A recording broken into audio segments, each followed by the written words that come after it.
alegría el ser parte de la Escuela Sabática, un programa en el que podemos compartir la fe, participar de la misión mundial de la Iglesia y estudiar juntos la Biblia.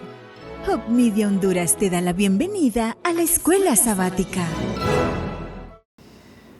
Una vez más, muy bienvenidos mis amados hermanos a este su programa de Escuela Sabática. Hoy, 20 de julio, es un día maravilloso para alabar y exaltar el nombre de nuestro amado Dios. Hoy la Escuela Sabática y el Culto Divino traen un programa muy especial, edificante para la vida de todos nosotros. Así que desde ya invitados, y también le motivo para que usted invite a sus seres queridos para que ellos se unan a esta transmisión. ¿Les parece si iniciamos con una palabra de oración? Querido Padre Celestial, en esta hora te damos las gracias porque tú eres bueno, porque tu misericordia siempre nos cubre. Y ahora, Señor, al iniciar este programa de Escuela Sabática, lo depositamos en sus manos de amor. Gracias, Señor, por escucharnos y por amarnos. En el nombre de Jesús. Amén y amén. Hope Media Honduras te desea un muy feliz sábado. Hope Media Honduras, llevando esperanza. Hay un himno maravilloso que se llama La Biblia nos habla de Cristo. Les invito para que juntos lo cantemos.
Hayas visto encontrar al Señor.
y después de haber alabado juntos el nombre de nuestro Dios, ¿qué les parece si en este momento miramos de qué se trata el relato del misionero? La aventura de Destiny. Ese es el título y yo estoy interesado en ver de qué se trata. Acompáñeme. En Trinidad y Tobago vive una niña llamada Destiny.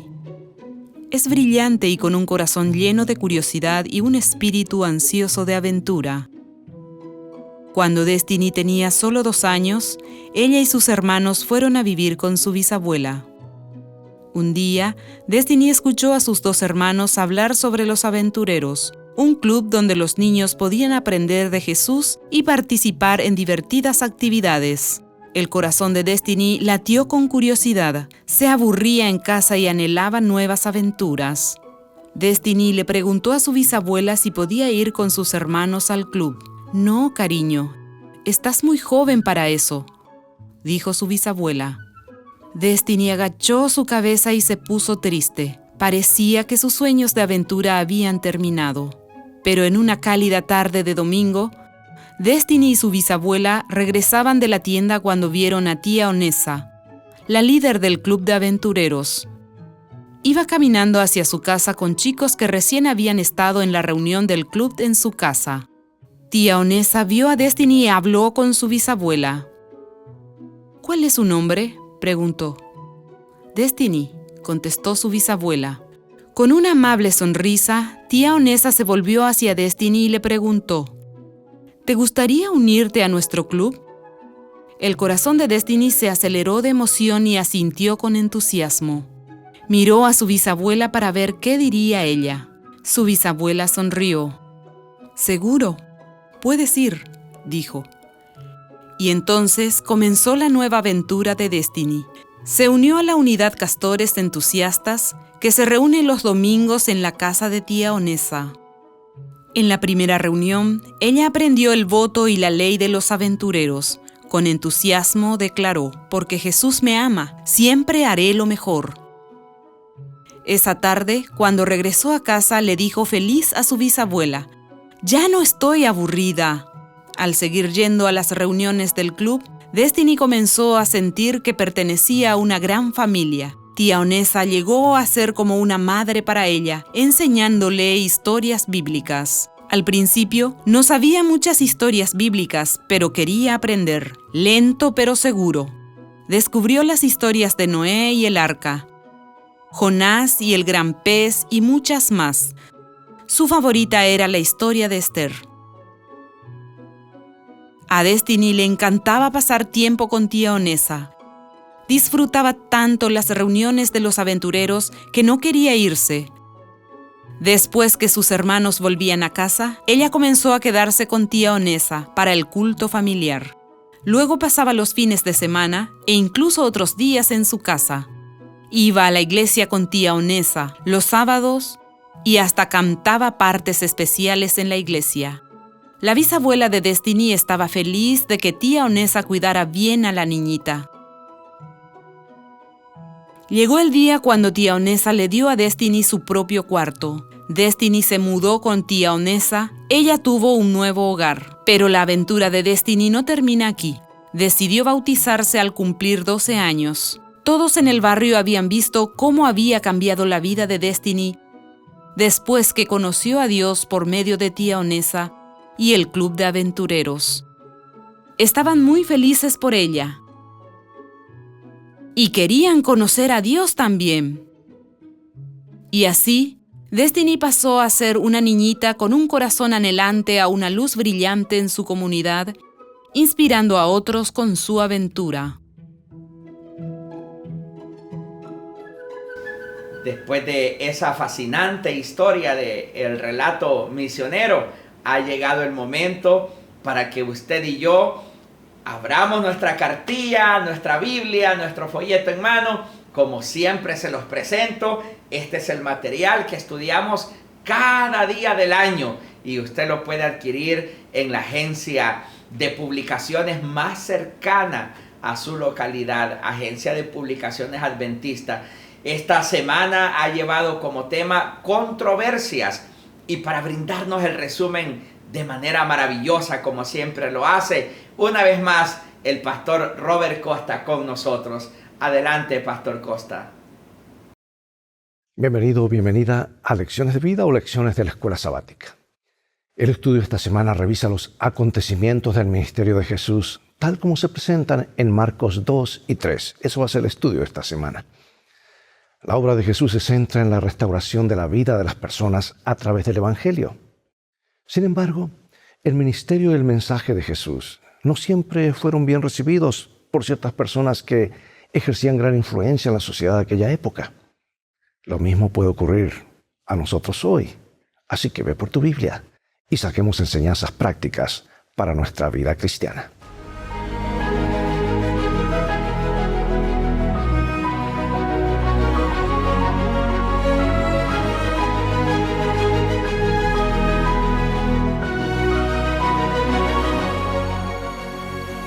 Comenzaremos con estas palabras de Jesús, San Marcos capítulo 2, versículos 27 y 28. También les dijo: el día de reposo fue hecho por causa del hombre, y no el hombre por causa del día de reposo. Por tanto, el Hijo del Hombre es Señor aún del día de reposo.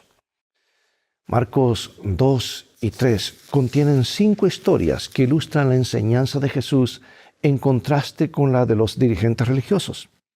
Y esas historias se encuentran en un patrón específico en el que cada historia sucesiva se vincula con la anterior mediante un tópico paralelo. La última de las historias da un rodeo y se reconecta con la primera. Y cada una de estas historias ilustra diferentes aspectos del ministerio de Jesús. Ahora, si fue escrito con ese propósito, no lo sé, pero así está como nos llega a nosotros. También veremos un ejemplo de una técnica que el escritor del Evangelio usa y que se conoce como historias sándwich. Si fue hecho a propósito, no lo sabemos, pero allí están. Este patrón narrativo aparece al menos 6 veces en Marcos. Y en cada caso, el foco es algún aspecto importante de la naturaleza de Jesús y de su papel como Mesías, o la naturaleza del discipulado. Bueno, repasemos entonces varias historias acerca de Jesús y veamos qué podemos aprender de ellas. Y comenzaremos con la historia de la curación de un paralítico en San Marcos capítulo 2, versículos 1 al 12. Entró Jesús otra vez en Capernaum después de algunos días y se oyó que estaba en casa. E inmediatamente se juntaron muchos, de manera que ya no cabían ni aún a la puerta, y les predicaba la palabra.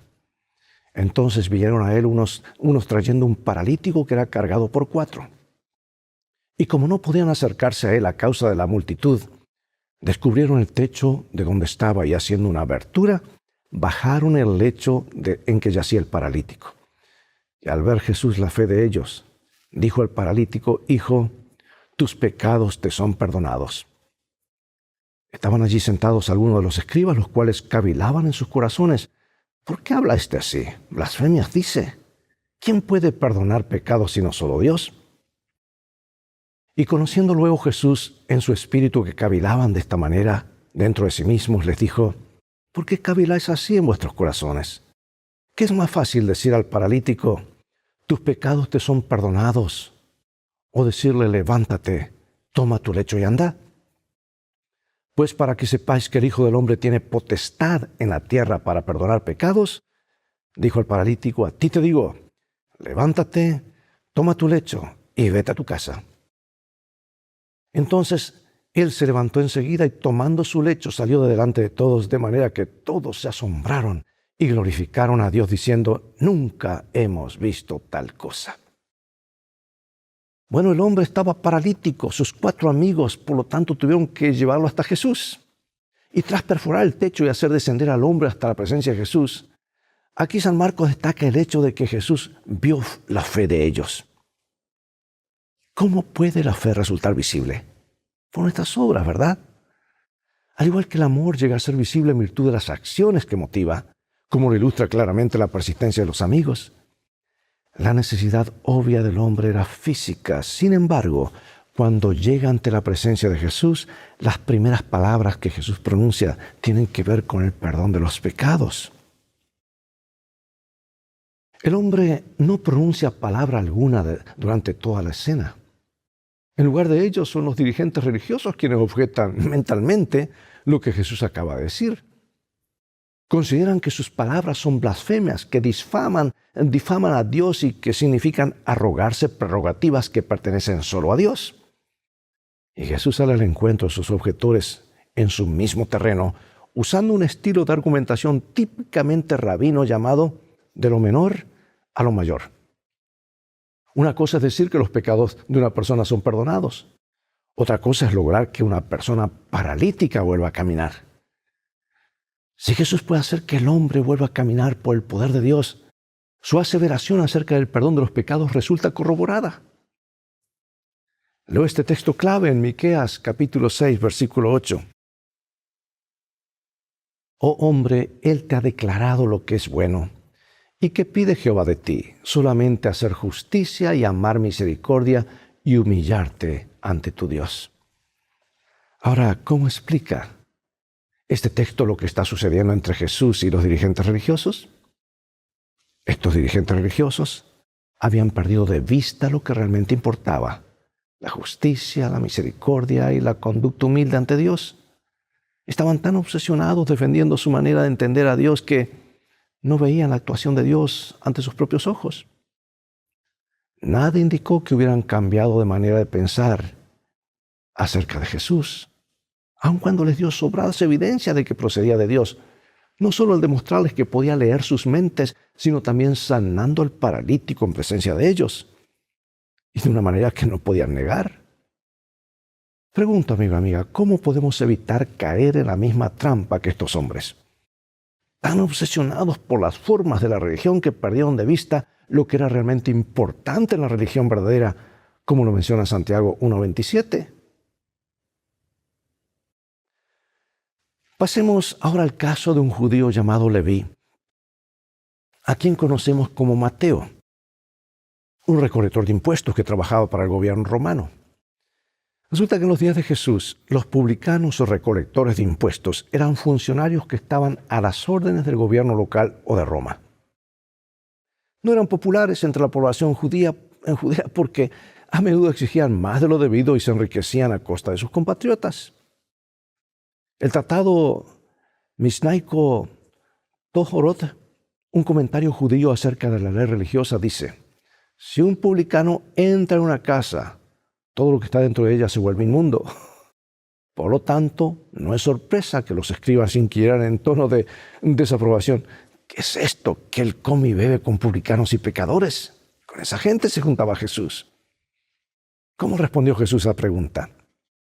No la rechazó, sino que la revirtió, indicando que son los enfermos, no los sanos, quienes necesitan un doctor.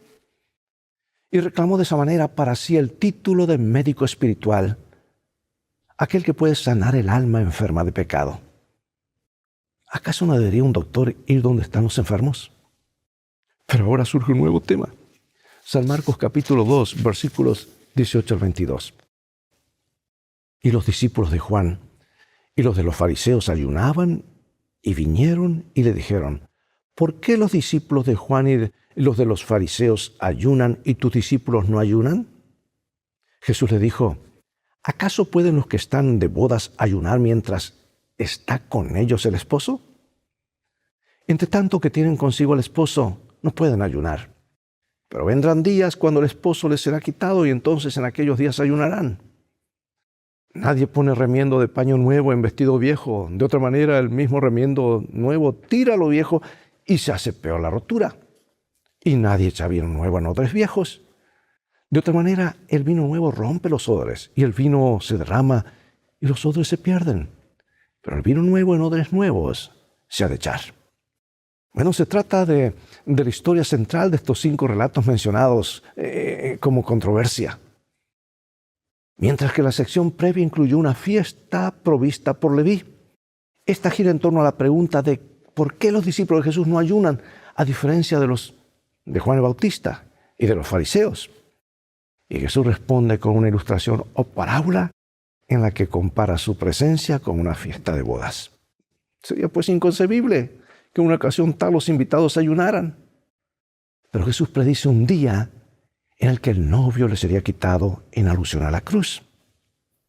Habría entonces tiempo de sobra para ayunar. Y Jesús continúa con 2 ilustraciones que subrayan el contraste entre su enseñanza y la de los dirigentes religiosos. La del remiendo de tela nueva en un vestido viejo y la del vino nuevo en odres viejos. Qué manera interesante de contrastar la enseñanza de Jesús y la de los dirigentes religiosos, ya que muestra cuán corrompidas habían llegado a estar las costumbres de los maestros. Sin embargo, aún la religión verdadera puede convertirse en tinieblas si las personas no son cuidadosas. Pregunto, ¿quiénes son los que hoy podrían ser vistos como los recaudadores de impuestos en tiempos de Jesús? ¿Cómo podemos ajustar nuestra manera de pensar acerca de ellos? Bueno, ahora viene la controversia acerca del sábado. De paso, nunca fue cuestionado como día de reposo el sábado. El problema era cómo lo guardaban. Los fariseos acusaban a los discípulos de quebrantar el sábado, de quebrantar, la ley de Dios. Y la tradición judía prohibía 39 formas de trabajo durante el sábado. Y estas incluían, según los fariseos, lo que los discípulos habían hecho. Marcos 2, 23 al 28. Aconteció que al pasar él por los sembrados un día de reposo, sus discípulos andando comenzaron a arrancar espigas. Entonces los fariseos le dijeron, mira, ¿por qué hacen esto en el día de reposo, lo que no es lícito? Pero les dijo, ¿nunca leíste lo que hizo David cuando tuvo necesidad y sintió hambre? Él y los que no le estaban, como entró en la casa de Dios, siendo Abiatar sumo sacerdote, y comió de los panes de la proposición, de los cuales no es lícito comer sino a los sacerdotes, y aún dio a los que con él estaban. También les dijo, el día de reposo fue hecho por causa del hombre, y no el hombre por causa del día de reposo. Por tanto, el Hijo del Hombre es Señor aún del día de reposo. Ahora la pregunta es, ¿cómo contrarresta Jesús la acusación esgrimida por los fariseos? Jesús responde con la historia cuando David comió los panes de la proposición. Está en 1 Samuel 21. Los panes de la proposición eran reemplazados durante el sábado. Por lo tanto, el viaje de David pudo bien haber sido una huida de emergencia ese mismo día. Y Jesús argumenta que si era justificado que David y sus hombres comieran de los panes de la proposición en sábado, entonces estaba justificado que sus discípulos recogieran granos y los comieran en este día. Jesús indica además que el sábado fue creado para beneficio de la humanidad, no a la inversa, y que el fundamento de tal aseveración es que Él es Señor del sábado. Y ahora Jesús vuelve a tener una controversia acerca del sábado con los dirigentes religiosos. Repito, la controversia nunca es acerca del sábado en sí, sino cómo guardarlo. Y los dirigentes religiosos quieren acusar a Jesús que sanaba en sábado. Y Jesús no rehúye la confrontación con ellos. Él establece un contraste entre hacer lo bueno y hacer lo malo, entre salvar la vida y quitarla. Y la respuesta a su pregunta es obvia. Hacer el bien y salvar la vida es mucho más apropiado como actividad sabática. Y Jesús procede a sanar a un hombre, lo cual enfurece a sus oponentes, quienes inmediatamente empiezan a planificar su muerte. De paso, Jesús hizo más milagros en sábado que otro día. La ironía de la historia radica en que quienes procuran sorprender a Jesús quebrantando el sábado estaban transgrediendo el sábado al maquinar su muerte en ese mismo día. El sábado era el día favorito de Jesús para los milagros. Hoy sigue ocurriendo lo mismo. ¿Qué principios acerca de la observancia del sábado puedes extraer de estas historias y de los desafíos que enfrentamos en nuestros días para guardarlo? Bueno, y ahora otra historia sándwich, de esas que le llamamos que están entre medio de otras historias. Marcos capítulo 3. Y se agolpó de nuevo la gente, de modo que ellos ni aún podían comer pan. Y cuando lo oyeron los suyos, vinieron para prenderle, porque decían, está fuera de sí. Pero los escribas que habían venido de Jerusalén decían que tenía a Belcebú, y que por el príncipe de los demonios echaba fuera a los demonios. Y habiéndolos llamado, les decía en parábola, ¿cómo puede Satanás echar fuera a Satanás? Si un reino está dividido contra sí mismo, tal reino no puede permanecer. Y si una casa está dividida contra sí misma, tal casa no puede permanecer. y Satanás se levanta contra sí mismo y se divide, no puede permanecer, sino que ha llegado a su fin. Ninguno puede entrar en la casa de un hombre fuerte y saquear sus bienes si antes no le ata, y entonces podrá saquear su casa. Ahora, ¿notas tú la sabiduría del Señor? ¿Qué conexión ves entre las dos historias entrelazadas en este pasaje? Este pasaje es la primera historia sándwich en Marcos, donde se inicia una historia, se le interrumpe con otra y se completa luego la primera. La historia externa es la que se refiere a los parientes de Jesús tratando de hacerse cargo de él porque piensan que está fuera de sí. La historia interior, el contenido del sándwich, es la de los escribas procedentes de Jerusalén que acusan a Jesús de ser cómplice del diablo. Y en nuestro estudio de hoy, pues se centra en la historia interior que acabamos de leer. Y ahora los escribas presentan la acusación de que el poder sanador de Jesús proviene del diablo. Y Jesús responde primero con una pregunta general: ¿cómo puede Satanás echar fuera a Satanás? No tiene sentido que Satanás obre en contra de sí mismo. Y Jesús procede luego a hablar de la división dentro de su reino, de una casa y de Satanás mismo, mostrando cuán absurda sería una división tal, pues, con miras al éxito. Pero luego el Señor cambia súbitamente de ilustración y habla de atar a un hombre fuerte a fin de saquear su casa. Y en este último ejemplo, Jesús es el ladrón que entra en la casa de Satanás y quien ata al príncipe de las tinieblas para poner en libertad a sus cautivos. Marcos 3, 28 al 30. De cierto os digo que todos los pecados serán perdonados a los hijos de los hombres, y las blasfemias cualesquiera que sean, pero cualquiera que blasfeme contra el Espíritu Santo no tiene jamás perdón, sino que es reo de juicio eterno, porque ellos habían dicho: tiene espíritu inmundo. Bueno, te habrás preguntado en qué consiste el pecado imperdonable. El pecado imperdonable es el pecado contra el Espíritu Santo, es el pecado del cual no nos queremos arrepentir y es también atribuido al diablo. Atribuir al diablo la obra del Espíritu. Los escribas dicen que él tiene un espíritu inmundo cuando en realidad tiene el Espíritu Santo. Si llamas a la obra del Espíritu Santo la obra del diablo, no escucharás al Espíritu Santo, pues nadie en su sano juicio quiere ser guiado por el diablo. ¿Por qué el hecho de temer haber cometido el pecado imperdonable es en sí una evidencia de que no se lo ha cometido? Es que es el Espíritu que nos lleva al arrepentimiento, a sentirnos mal por el pecado, ¿verdad? Es una prueba de que el Espíritu no nos ha abandonado. Pero hay una segunda historia sándwich que está entre medio de otras historias mayores. Y aquí va. Y se agolpó de nuevo la gente, de modo que ellos ni aún podían comer pan. Cuando lo oyeron los suyos, vinieron para prenderle porque decían: está fuera de sí. ¿Qué hizo pensar a la familia de Jesús que él estaba fuera de sí?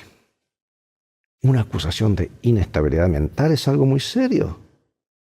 Lo típico es que esto surja de experiencias en las que una persona se convierte en una amenaza para su propia seguridad o la de otros.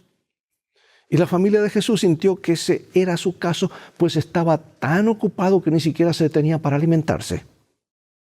Decidieron entonces hacerse cargo de él. Y en ese punto en el que la historia exterior de la estructura narrativa en forma de sándwich es interrumpida por la historia interior acerca de los escribas que acusaban a Jesús de complicidad con el diablo. Existe un extraño paralelismo entre la historia exterior y la interior de esta narrativa sándwich. La familia misma de Jesús parece tener una opinión de él semejante a la de los escribas. La familia dice que está loco. Los escribas dicen que es aliado del diablo. Mira lo que dice San Marcos 3. Vienen después sus hermanos y su madre, y que, quedándose afuera, enviaron a llamarle. Y la gente que estaba sentada alrededor de él le dijo: tu madre y tus hermanos están afuera y te buscan. Y él le respondió diciendo: ¿quién es mi madre y mis hermanos? Y mirando a los que estaban sentados alrededor de él, le dijo: he aquí mi madre y mis hermanos, porque todo aquel que hace la voluntad de Dios, ese es mi hermano, y mi hermana, y mi madre. Bueno, esta escena parece extraña, ¿verdad? Si tu madre u otros miembros de tu familia vienen a verte, ¿no deberías reunirte con ellos? Bueno, el problema es que la familia de Jesús no estaba entonces a tono con la voluntad de Dios. Y Jesús reconoce ese hecho y en este pasaje redefine el concepto de familia. Quienes hacen la voluntad de Dios son sus hermanos, sus hermanas y su madre. Él es el Hijo de Dios y quienes se alinean con la voluntad de Dios llegan a ser su familia. Qué concepto maravilloso, ¿verdad? Y los dos relatos juntos de esta historia de Marcos contienen una profunda ironía. En la historia interior, Jesús dice que una casa dividida contra sí misma no puede permanecer. Y a primera vista parece que en la historia exterior, la propia casa o familia de Jesús está dividida en contra de sí misma.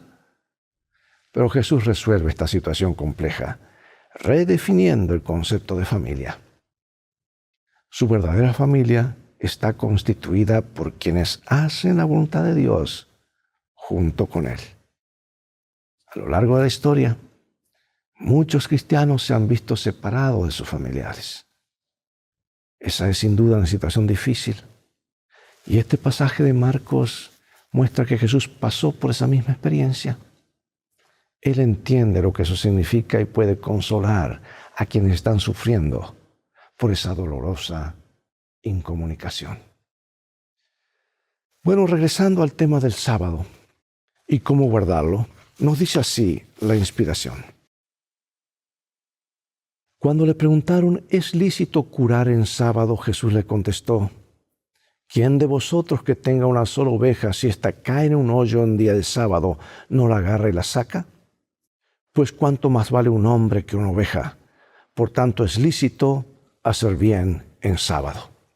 Los espías no se atrevían a contestar a Jesús en presencia de la multitud por temor a meterse en dificultades. Sabían que Él había dicho la verdad. Y antes que violar sus tradiciones, dejarían sufrir a un hombre mientras que aliviarían a un animal por causa de la pérdida que sufriría el dueño si lo descuidaba. Y así manifestaban mayor cuidado por un animal que por el hombre, que fue hecho a imagen de Dios. Esto ilustra el funcionamiento de todas las religiones falsas.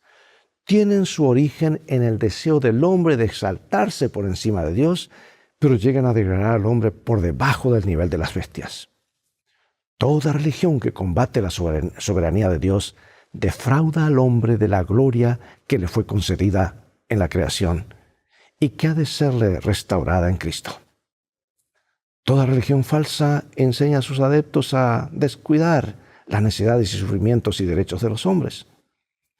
El Evangelio concede un alto valor a la humanidad como adquisición hecha por la sangre de Cristo, y enseña a considerar con ternura las necesidades y desgracias del hombre. El Señor dice, haré más precioso que el oro fino al varón y más que el oro de Ofir al hombre. Hermosa cita, ¿verdad? Y pregunto, ¿qué estrategia o prácticas te ayudan a ti y a tu iglesia local a mantenerse sensibles en favor de quienes sufren en silencio, como el paralítico de Marcos 2?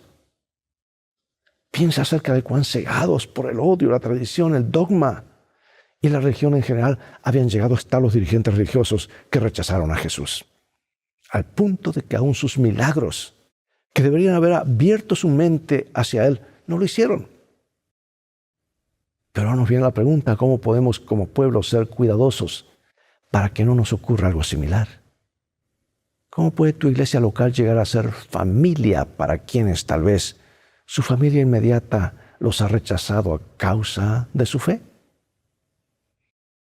Bueno, debo concluir diciendo que además del malentendido del Hijo de Dios por parte de los fariseos y escribas, Jesús también fue malentendido por los mismos miembros de su propia familia, es decir, por sus hermanos, por sus familiares más cercanos. Leo en este hermoso libro la mejor biografía de Jesús alguna vez escrita, deseado a todas las gentes. Aquellos que son llamados a sufrir por causa de Cristo, que tienen que soportar malos malentendidos y desconfianza, incluso en su propio hogar, pueden encontrar consuelo en el pensamiento de que Jesús ha soportado lo mismo. Él siente compasión por ellos. Les pide que encuentren compañía en Él y alivio donde Él los encontró en comunión con el Padre. Dios nos ayude a seguir el ejemplo de Jesús. Y gracias a Dios por estas lecciones que están allí para ayudarnos. Para hoy que vivimos 20 siglos después de esos eventos, nos llegan estas lecciones tan frescas como en aquellos días cuando Jesús las pronunció. Oremos. Padre Celestial, gracias. Gracias porque tu palabra nos trae luz, nos trae esperanza, nos trae sanidad. Queremos hacer de tu palabra, tus enseñanzas, el cimiento de nuestra alma, de nuestra vida, para que podamos edificar sobre terreno sólido.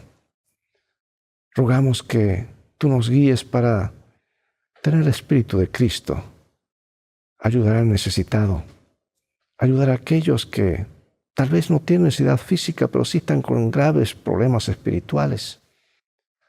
Ruego que tú nos ayudes a cumplir tu misión en esta tierra, ser los ojos, las manos, el corazón de Jesús para amar a la gente. Gracias por escucharnos en el nombre de Jesús. Amén. Bien, amigos, es todo el tiempo que tenemos por hoy. Llegó el momento de despedirnos y hasta el próximo programa de la serie Lecciones de Vida. Invita a otros a sintonizar este canal y transfórmate tú mismo en un canal de bendiciones. Mientras tanto, Dios te bendiga y te guarde y recuerda, tú vales mucho para Jesús. Él te ama más de lo que puedes imaginar. Y en este viaje de la vida, las cosas van a terminar bien si haces de la Biblia tu GPS y a Jesús como tu guía. Maranata.